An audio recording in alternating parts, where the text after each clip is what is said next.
Be informed. Be alert. The information you need to know about COVID-19 vaccine. Right here, right now, on THEVAX.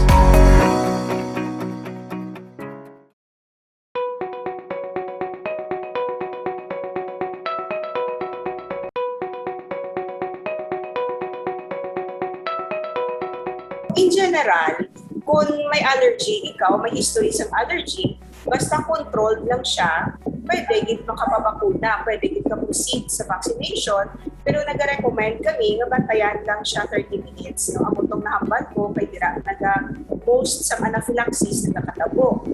Pero kung may ara man allergy, existing in ang problem, although hindi siya controlled, I would advise na magkadto sila anay sa ida doktor para mapa-assess kag mapa-control anay before sila maka-receive sang bakuna.